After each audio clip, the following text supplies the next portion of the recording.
నామానికి మహిమ కలుగును కాక.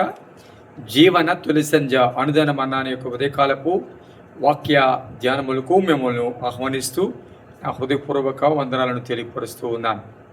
ప్రభునందు మాకు అత్యంత ప్రియమైనటువంటి దేవుని పిల్లలారా ఎలా ఉన్నారండి? కుటుంబంలో అందరూ బాగున్నారా? కుటుంబము క్షేమకరంగా నడుస్తుందని, మీ దినచర్యలో, మీ పనిపాటులలో దేవుడు మిమ్మల్ని క్షేమకరంగా నడిపిస్తున్నారని, అంతకంతకు మీరు వర్ధిల్లుతున్నారని ప్రభునందు నేను విశ్వసిస్తున్నాను, ప్రార్థన చేస్తూ ఉన్నాను. ప్రియదేవుని బిడ్డలారా, ప్రతి ఉదయము ఈ జీవన తొలి సంధ్య అనే యొక్క క్లుప్త వర్తమానాల ద్వారా మిమ్మల్ని కలుసుకుంటున్నందుకు నేను చాలా సంతోషిస్తున్నాను. మీరు కూడా ఈ వర్తమానాల చేత బలపరచబడుతున్నట్లయితే తప్పకుండా సబ్స్క్రైబ్ చేయడం మర్చిపోవద్దు. అలాగే మీరు స్పందించినట్లయితే లైక్ చేసి మీ స్పందన కూడా తెలియపరచండి. అలాగే మీ ప్రార్థన అవసరత తప్పకుండా కామెంట్ బాక్స్లో తెలియపరిస్తే మేము ప్రార్థన చేయడానికి, మీతో మేము కూడా గొంతు కలపడానికి, స్వరం కలపడానికి మేము ఇష్టపడుతూ ఉన్నాం. మరి దేవుడు మనల్ని ప్రేమించి మరో దినమిచ్చి ఉన్నారు కదా. మరి ఉదయకాలం ప్రార్థన చేసుకుని వాక్యాన్ని చదువుకొని మీ దినచర్యను ప్రారంభించవలసిందిగా ఒక దైవజనుడిగా మీకు మనవి చేస్తూ ఉన్నాను. ఈ ఉదయకాలము ఒక మంచి మాటను మీ దృష్టికి తీసుకురావడానికి ఇష్టపడుతున్నాను. అదేమిటి అంటే, శ్రమలు అనే విషయాన్ని మనం ఆలోచించినట్లయితే సహజంగా ఆత్మీయ జీవితంలో ఇవి ఉంటాయి. శ్రమలు లేని ప్రయాణం, శ్రమలు లేని, సవాలు లేని విశ్వాసము ఉండదు. విశ్వాసము ఉన్న చోట సవాలు ఉంటుంది. సద్భక్తితో బ్రతకనుద్దేశించే వారికి శ్రమలు విస్తరించును అనే వాక్యం చెప్తుంది. అయితే శ్రమలలో మనం ఎలా ఉండాలి? 3 విషయాలను నేను మీ ముందుంచడానికి ఇష్టపడుతున్నాను. మొదటిగా, శ్రమలు అనేవి వస్తూ ఉంటాయి. శ్రమలలో మనం మారకూడదు, శ్రమే మారాలి. సహజంగా ఇబ్బందులలో, కష్టాలలో మనం మారిపోతుంటాం, మన ఆలోచనలు మారిపోతుంటాం.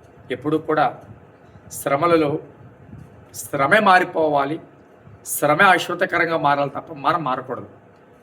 ఒక వ్యక్తిని మీ దృష్టికి తీసుకొస్తాను. రాజులు 2వ గ్రంథము 1వ అధ్యాయం.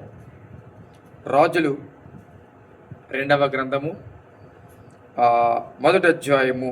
అక్కడ అహజ్యా అనే ఒక వ్యక్తి కనబడుతున్నాడు.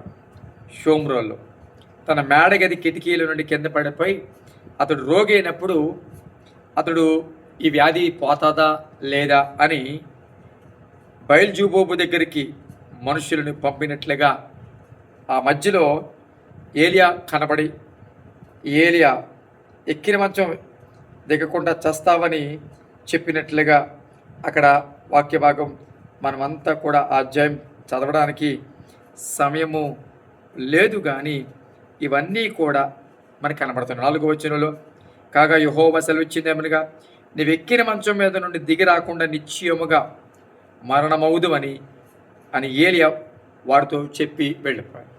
సమస్య వచ్చింది, అతడు క్రింద పడిపోయాడు, వ్యాధిగ్రస్తుడైపోయాడు.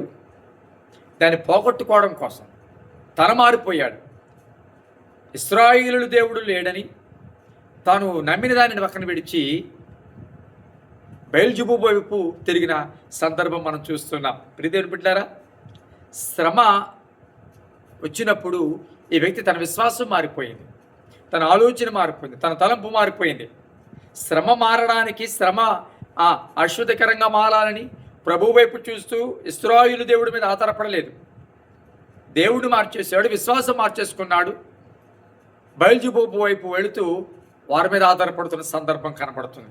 సో మొదటిగా, ఎప్పుడు శ్రమలను మారకూడదు, శ్రమే మారిపోవాలి. ఇక రెండవది, కొన్నిసార్లు శ్రమ మారదు, మనమే మారాలి. అర్థమైంది మాట. సమస్య మారదు, కొన్నిసార్లు అలాగే ఉంటుంది, మనమే మారాలి. ఈ విషయాన్ని 2 కొరింథీయులకు రాసిన పత్రిక 12వ అధ్యాయం 7 నుండి 10 వచనాలు చూసినట్లయితే పౌలు గారి గురించి అక్కడ మనం చూస్తున్నాం. పౌలు గారు తనకున్న బలహీనతను బట్టి బ్రతిమలాడుతున్నాడు ప్రభుని బలహీనత తీసివేయమని. అయితే ప్రభు అన్నారు, ఆ బలహీనత ఉంటుంది, కానీ ఆ బలహీనతలో నా కృప ఉంటుంది, నా కృప నీకు చాలును అని ప్రభు మాట్లాడతాడు. అంటే అది మారదు, ఆ బలహీనత అట్లాగే ఉంటుంది, కానీ నా కృప మాత్రము నీకు ఉంటుంది. అంటే సమస్య మారలేదు, కానీ దానికి మనమే అలవాటు పడి మనమే మారాలి. అవును, కొన్నిసార్లు మన మేలు కొరకు, మన క్షేమం కొరకు కొన్ని ఉంచుతాడు దేవుడు, కొన్ని అనుమతిస్తాడు, కొన్ని వాటితో మనం పోరాడాలి, కొన్ని వాటితో సాగవలసి వస్తుంది.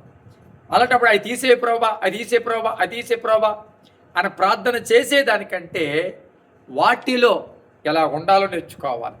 ఆ ఇబ్బందులలో, ఆ శ్రమలలో, ఆ కష్టములో, ఆ కన్నీళ్ళలో, ఆ సవాళ్ళలో, ఆ నిందలలో, అవమానాల మధ్య ఎలా నిలబడాలో, ఎలా నిలదొక్కుకోవాలో, ఎలా మన విశ్వాసాన్ని కాపాడుకోవాలో మనం నేర్చుకోవాలి. అంతే, సమస్య మారదు, కొన్నిసార్లు నిలిచే ఉంటుంది.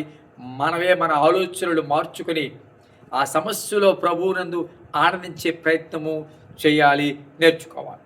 ఇక మూడవది, కొన్నిసార్లు సమస్య మారాలి, మనము మారాలి.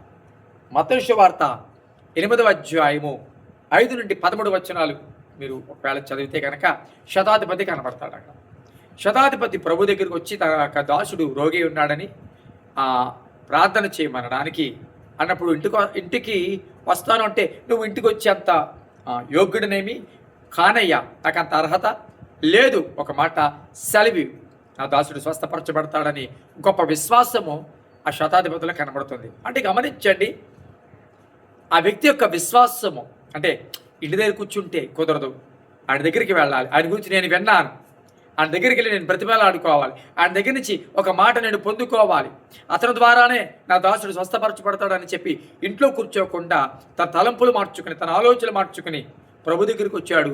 వెంటనే ఏం జరిగింది తెలుసా? తను ఎప్పుడైతే తన మనసును ఆలోచనలు మార్చుకుని ప్రభు దగ్గరికి వచ్చాడో, ఇంటిలో ఉన్న దాసుడు స్వస్థపరచబడ్డాడు. సమస్య కూడా మారింది.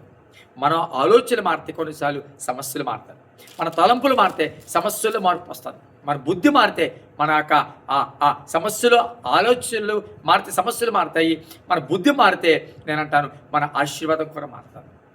కొన్నిసార్లు ఇవి మారకుండా ఇవి మారవు. నువ్వు మారాలి, నువ్వు మారితే నీ పరిస్థితి మారుతుంది, నువ్వు మారితే నీ ఆలోచనలు మారితే నీ కుటుంబ పరిస్థితి మారుతుంది, నీ ప్రార్థనా జీవితం మారితే ఆత్మీయతలో ఎదుగుతావు, నీ నోటి మాట మారితే అనేక మంది స్నేహితులు అవుతారు, నీ ప్రార్థనా జీవితం మారితే శక్తి పొందుకుంటావు, నీ ఆత్మీయ జీవితంలో నీ క్రమశిక్షణ మారితే నువ్వు అనేక మందికి మార్గదర్శకంగా ఉంటావు. అవును, నువ్వు మారాలి కొన్నిసార్లు, అప్పుడు పరిస్థితులు మారుతాయి. అర్థమైందన్నమాట.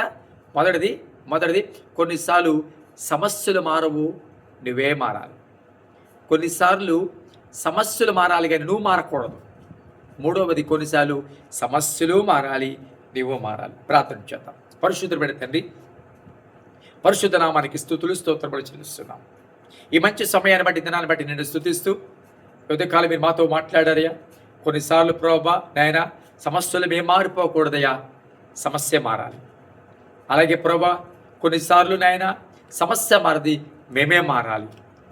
అలాగే ప్రభా కొన్నిసార్లు సమస్య మారాలి, మేము మారాలి. చాలా స్పష్టంగా మరి మాట్లాడారు.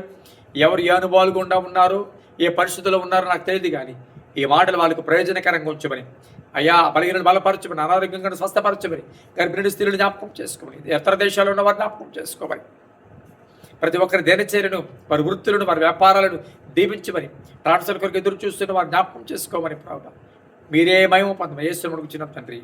ఆమేన్. థాంక్యూ. God bless you.